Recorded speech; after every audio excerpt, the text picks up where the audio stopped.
دادگاه عالی تاجیکستان چند پیش صحیفه نو تاجیکستان 2 منبر اساسی گروه 24 یکی از سازمان‌های مخالف حکومت را افراطی اعلام کرد و دسترسی به آن را ناممکن ساخت. عین زمان صحیفه‌های فیسبوکی چندین نفر از فعالان این گروه در تاجیکستان را بستند و یا دسترسی به آنها را امکان ناپذیر گردانیدند. برای صحبت در این باره سهراب ظفر رئیس گروه 24 را به صحبت دعوت کردیم. خوش آمدید به برنامه ما. و سوال اول همین است که قرار دادگاه عالی درباره اکستریمیستی اعلان کردن صحیفه شما در فیسبوک چه تأثیری به فعالیت‌های شما داشته می‌تواند؟ مرحبا. تشکر. سلام علیکم با بینندگان و شنوندگان رادیو آزادی و با خود شما. البته قرار دادگاه اوید یک صحیفه که مربوط به گروه 24 است، اما میخوام که شما را کمی در اینجا اصلاح کنم. این صحیفه اساسی نیست، یکی از صحیفه هایی است که مربوط به گروه 24 است و از طرف فعالان اعضایان گروه 24 نظارت می شود، استفاده می شود و اونجا مردم میتونن که خبرهای گوناگون در اونجا بکنن. این حق دارن، با فرق از اون رسانه های رسمی ما که به عنوان گروه 24 در صحیفه های اجتماعی ثبت نام شده اند. چی تأثیری خود را میگذارند؟ البته هر کار یک تأثیر مثبت منفی دارد تا اندازه‌ای را. اگر که ما قیاس کنیم به اونه که خود حرکت سیاسی گروه 24 دوام 9 سال است، یعنی سال 2014 9 اکتبر از طرف دادگاه عالی همچون یک حرکت اکستریمیستی اعلان کرده شد، اما در مدت این سال هیچ کشور این را قبول نکرد، یعنی حرکت سیاسی را همچون یک حرکت افراطی اکستریمیستی قبول نکرد و حرکت در دوام 9 سال کار خود را دارد دوام می‌دهد و همچنین توجه مردم از این بیشتر و بیشتر میشد به حرکت. فقط یک چیز نگرانی کننده است برای خود بنده، من میخوام که یک چیز نگرانی کننده است و از این فرصت استفاده مناسب استفاده بوده در اینجا حرف بزنم، یک پیغامی به مردمم رسانم که این اقدام میتواند که به نفرهایی که علاقه نه تنها در کدام صحیفه های اجتماعی مربوط به این حرکت های سیاسی، بلکه به اشخاص، هر کس که در اونجا همش یک آبونچی هست یا که در ناخونک و مثل دوست هست، بالای اونها نفرهایی که در تاجیکستان قرار دارند میتوند که مشکلی ایجاد کند. هر نفر که از حقوق خود نمیتوند دفاع کند، امکانیت این را ندارد، من واقعا صمیمانه میگم که همون آبونچی بودن خود را یا دوستی خود در اینجا لغو کنند. درست است که دیروز یک خبری پخش شد که گروه 24 صحیفه نو تاجیکستان 2 را به نو تاجیکستان 3 عوض کرد. این درست است؟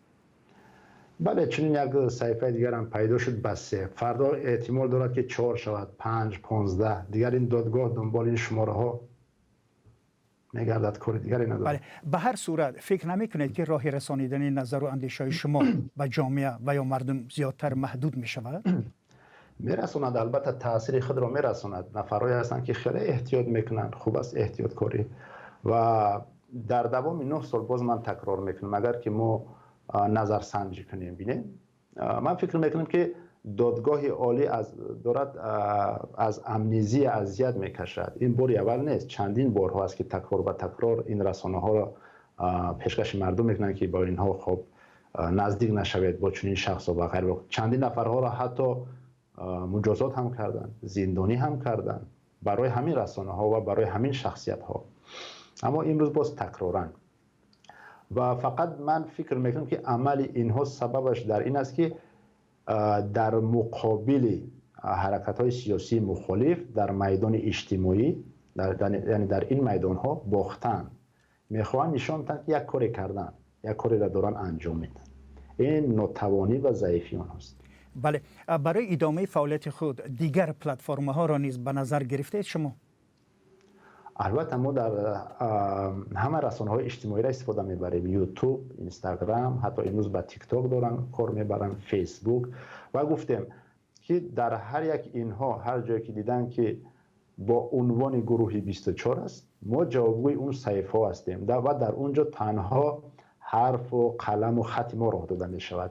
با این دیگر صحیفه هایی که هست که ما داریم در برابر صحیفه رسمی استفاده میبریم، اونجا یعنی کمی فرق کننده هست، یعنی در اونجا میشود که مسائل های گوناگون راه داد و حتی هر یک عبونچی میتواند که چیزی را پیشکش کرد به فرق از رسانه های رسمی گروه 24. و ببینید اکستریمیستی و یا افراطی اعلام کردن نه تنها صفحه شما در فیسبوک بلکه پمیر نیوز یا منع دسترسی به صفحه فعالان مخالفان در فیسبوک به نظر شما بیانگری چی بوده میتواند؟ من گفتم یکیش بیانگر ناتوانی هست، یعنی ناتوان بودن در مقابل اینها، مردم رو ترس دادن، دور ساختن از این که این امکان پذیر است و مثال کشورهایی که خیلی قدرت دارن، امکانیت بیشتر دارن و مثل چین یا ایران نه تنها چون این یک اعلان میکنن بلکه خیلی هم شدیداً کار میبرن، حتی اونها موفق نمیشوند. کجا است که تاجیکستان در این کار دست بالا شده که موفق شود؟ این غیر امکان است و یکی از سبب‌های دیگر این دور ساختن نفرهای مشهور محبوب از جامعه است. برای مثال ما میتوانیم گفت که سال گذشته یا 2 سال قبل 4 روزنامه‌نگاری که در سرخط رسانه‌ها قرار داشتند محبوب دل مردم بودند، مردم هر درد و فکر خود به اونها میرساند و اینها را به این راه دور ساختن از مردم. یعنی یک از سبباش این است. بله. یک تنقید را ما زیاد میشنویم که شما به عنوان یک سازمان سیاسی به جز پخش اظهار نظر در شبکه‌های اجتماعی برنامه خاصی در دست ندارید. پاسخ شما همچون رئیس این سازمان به این گفته‌ها چی بوده میتواند؟ ما وقتی میدان سیاسی آمدیم خواستیم یک میدان شخص شده را زنده کنیم. از مردم طلب کردیم، این خواستی ما بود که مردم طلب کننده باشند، مردم انتقاد کرده بتونند و همچنین انتقاد پذیر باشند، یعنی که انتقاد هم سالم باشد. ما این را میشنویم، البته درست است، انتقاد خوب است، ما این را میشنویم و کیها هستند؟ یک تعداد نفرهای هستند که ما را انتقاد میکنند به اون خاطری که از ما چیزی را انتظار هستند. برای چی کسی انتقاد نمیکند از حزب‌های کیسگی؟ از اونها چیزی طلب نمیکند، خب، و از حزب‌های مخالف میکند به خاطری که از اونها چیزی را منتظر هستند، چیزی را میخواهند، چی امید دارند. انتقاد یعنی چگونه که گفتیم می شود انتقاد سالم که واقعا ما کمبودی داریم، ما از کمبودی ها دور نیستیم و نفرهایی هستند که میخوان با راه انتقاد ما را تیره بسازند در نزد جامعه. نفرهایی هستند که زیر برنامه کار میبرند و میخوان ما را تیره بسازند. ما باشیم مطابق همون امکانیت و صلاحیت خود قدم به قدم، مرحله به مرحله این شروع میگذاریم. تشکر. و یک سال دیگر، یوسف رحمان دادستان کل تاجیکستان ماه می امسال به ترکیه رفت و موضوع استرداد افراد تحت پیگر و مبارزه با تروریسم و افراطگرایی را با مقامات آنجا بررسی نمود. ترکیه از جمله کشورهایی است که دهها مخالف حکومت تاجیکستان در آنجا زندگی می‌کنند. تاجیکستان بارها از ترکیه برای بازداشت استرداد فعالان گروه 24 سازمان مخالف حکومت درخواست داده بود، ولی مقامات ترک تا هنوز هیچ کدامی از آنها را استرداد نکرده است. فکر نمی‌کنید که از این به بعد وضع می‌تواند تغییر کند و ترکیه دیگر جای امنی برای اعضای شما بوده نتواند؟ این بار اول نیست که چنین سفرها می‌شود، بار اول نیست که چنین درخواست‌ها می‌شود و اما چگونه که شما ذکر کردین، خوشبختانه تا امروز بغیر از اینکه یک نفر به طرز مکر را برده شد از گروه مونه از دیگر حزب سازمان‌های سیاسی بود. خب دیگر تا امروز مشاهده نمی‌شود که از ترکیه کسی را استرداد کرده باشند به تاجیکستان. منظورم از حرکت‌های سیاسی آزادی‌خواه است. اما غیر از اونی که رسمی طلب میکنن، باز بعضا کارهای غیر رسمی هم دارن. برای مثال شما میدونید قضیه عمر علی قوتوف که در اونجا دست داشت سلیمان قیموف یکی از نفرهای تغییر کرده که میشود که غیر رسمی، یعنی چون این کارهای را پیاده کنن، همه این گونه تکراری میخواستن که بشود در ترکیه. یعنی یک سلیمان قیموف دیگر باز آماده شده بود اما نتونستن عملی کنن. ما نزد خود نواری اون کسا داریم، یک قرار شد در نزد نوار، اما به خاطری که با تهدید شدید به این کار راضی شده بود، ما نخواستیم که رسانه‌ای کنیم. ببینید در سال 2014 فعالیت سازمان شما در تاجیکستان منع کرده شد و 9 سال است که گروه 24 در خارج فعالیت دارد. در این مدت اعضای این حرکت و طرفدارانش بیشتر شدند یا تنها تر شده ایستاده است؟ وضع چگونه است؟ البته در دوام این 9 سال حرکت سیاسی گروه 24 مرحله گوناگون طی کرد. در سختی های روبرو بود البته و در برابر همه این سختی ها ما هیچ وقت در فکر سکوت نبودیم، سکوت کردن یا که عوض کردن تغییر راه نبودیم. همه وقت در فکر این بودیم که یک راه حل مسئله را پیدا کنیم و زیاد میشنویم که از طرف حکومت تاجیکستان هم از سالانه آمارهایی که گویا چندین نفرها پشیمان شده از گروه 24 برگشتن. من همچون یک مسئول حرکت لازم نمیدانم حرف دروغ را در روبروی مردم. تا امروز بغیر از دو نفر از گروه 24 به تاجیکستان هیچ کسی برنگشته است که این 2 نفر جنایت کرده بودند بالای مردم و بود که به جوابگری کشیده میشدن. اینها فرار کردند، 2 نفر از روسیه. تمام. و عین حال باشد، من میخوام مختصر جواب بدم در سوال شما، عین حال باشد تعداد فعالان و اعضایان حرکت گروه 24 در اون جای قرار دارد که هیچ وقت در تاریخش نداشت. میشود با رقم بگویید چند نفر مثلا؟ نه نمیتونیم. در مرحله‌ای که ما قرار داریم نمیتونیم. یعنی که شما گفتنی هستید که شماره طرفداران شما بیشتر شده است این چند سالی است. بله. ببینید، شما همچون یک رهبری سازمان سیاسی به وضع امروزی سیاسی در تایسان چگونه بها میدید؟ مشکل اساسی این چی بوده میتواند کدام است؟ وضع سیاسی کشور تشویش‌آور است، نگرانی کننده است، به خاطری که یک نفری که 30 سال تمام زمام قدرت در دستش بود و غروب اون دیده می شود، مشاهده می شود. اینجا البته نه میل اون شخص بلکه عمر و سلامتی مجبور بسازد. به همین خاطر نگرانی کننده هست، چون در دوام همین زیاده از 30 سال متاسفانه فوندامنت سیاسی ما مستحکم ساخته نشده است، دیوار کج دارد و از همه چیزی که برای خیلی بنده نگرانی کننده است این فرهنگ سیاسی مردم است، تفکر مردم. وقتی که مردم تفکر سیاسیش ضعیف باشد این عاقبت خوبی ندارد و همین است که ما روز و سال و ماها داریم در این سمت کار میبریم. و ببینید، شما به سوال ما جواب ندادید. یعنی مشکل امروزی در تاجیکستان چی بوده میتواند و شما میتونید با مثال های مشخص اینجا بیان دارید؟ بله ما به این میرسیم. من در این گفتم که مشکل اساسی وضع امروزی تاجیکستان تفکر سیاسی مردم تاجیکستان است که برای مردم اجازه نمیدهند به سیاست نزدیک بشوند. وقتی که مردم میگن که مردم آماده آزادی نیست، سیاست را درک نمیکند، وقتی حتی از نفران کلیدی حکومت و از حزب دموکرات که باید الگو باشد از جانب اونها صدا داده می شود و حتی نفر اولی کشور رئیس جمهور مردم را تهدید میکند که به سیاست نزدیک نشوید، چگونه مردم میتوند که فرهنگ سیاسی خود را بلند بردارد؟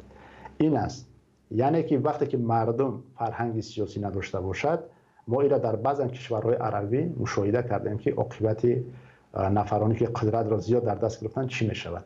برای مثال یکی از سبب‌های جنگ شهروندی ما در سال‌های 1990 این نداشتن فرهنگ سیاسی بود. به نظر شما این وضع را از کدام راه میتوان اصلاح کرد؟ راه دارد این؟ از حکومت امروزه نمیتواند، چون حکومت امروزه اصلاح پذیر نیست. ببینید این تصادفی است. امروز ما و شما که صحبت داریم رسا 9 سال می شود که ما در میدان یکم اختراع در شهر مسکو تشکیل کردیم. همین روز رسا 9 سال می شود و وقتی که ما به میدان آمدیم آشکار گفتیم که این حکومت اصلاح پذیر نیست. این است. راه حل در چی است؟ اگر سوال اینجا بیاد که راه حل در چی است؟ راه حل در انقلاب، راه حل در شایسته سالاری، راه حل در نزد قانون برابر بدن همه، برابری. اگر از شما بپرسن که در یک جامعه نمی شود که همه برابر باشد، با یا که کمبغل یا که دانا، ذکی یا که نادان، اما در نزد قانون می توان که همه را برابر کرد.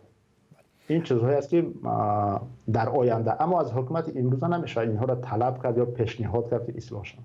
اگر از شما بپرسن که حکومت تاجیکستان در این سالهای گذشته چی کاری خوبی در کشور کرد، چه پاسخ میدادید؟ خود مقامات شما را در شبکه‌های اجتماعی تنقید میکنن که پیشرفت‌های کشور شهرسازی و دیگر را ندیده میگیرید و فقط به سیاه کردن مشغول هستید. به این چی میگوید؟ بله ما میشنویم چنین انتقاد رو همچنین که شما نمیبینید زیبایی رو، آرامی رو، خب دیگر صلح و دیگر چیزا رو نمیبینید. بله این چیزا شنیده میشود. برای مثال ما تاجیکستان یک طرف میگذاریم برای ناراحت کردن شما رو ناراحت نکنیم و دیگران. تاجیکستان یک طرف میگذاریم. خب یک سوال ریتوریکی نزد خود گذاریم که دلخواه کشوری که در اونجا دیکتاتوری است و پیش نظر بیارید اون شهری که دیکتاتور فعالیت میکند، کار میکند، زندگی میکند مگر زیبا نیست؟ در اونجا مهمانسرا خب جایهای معیشتی ساخته نمیشود؟ البته میشود. دیکتاتورها این را دوست دارند. حتی اونها حاجتخانه های خود را از طلا میسازند. حتی اونها به زمین های کشداری که میروند زیر پای خود قالین میپرتند. یعنی این زیبایی را دوست دارند. اما مشکلی دیگر است. مشکلی در آزادی مردم است. مردم باید آزاد باشد. ترکمنستان از ما دور نیست. دائما شهر میسازد. در اونجا آیا مردمش آزادند؟ مردم خوشبختند؟ نه، این فرق میکند. اما در برابر این شاید ما یگانه حرکت سیاسی مخالف باشیم که در رسانه ما هست، در یوتیوب کانال ما هم هست، حرف زدیم، نویساندیم. وقتی که راغون به کار داده شد ما استقبال خوب کردیم، تعریف کردیم، خب صفت کردیم، گفتیم که واقعا کار خوب انجام دادن. اما متاسفانه این هم دیر دوام نکرد. باز هم همون چراغ در منزل مردم خاموش است و متاسفانه نه تنها در منزل مردم بلکه در قلب ها هم دارن خاموش میکنن این چراغ ها را.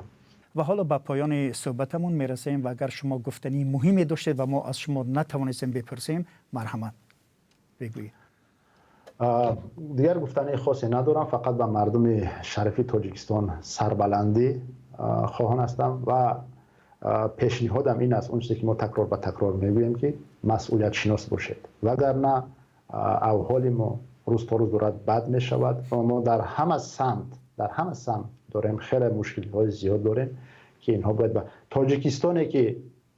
تاجیکستانی که ما بهشت روی زمینش میخوانیم آبش در جای 119 هم است در روی دنیا.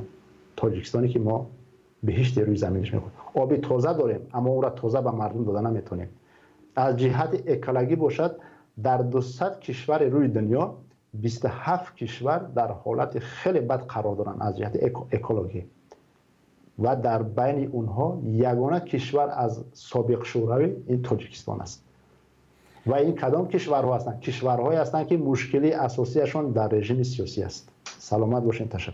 تشکر زیاد. و بینندگان عزیز صحبت ما را با سهراب ظفر رئیس گروه 24 تماشا داشتید. خدا نگهدار شما و من میرزا نبی خالق بودم که صحبت را پیش میبردم. سلامت باشید.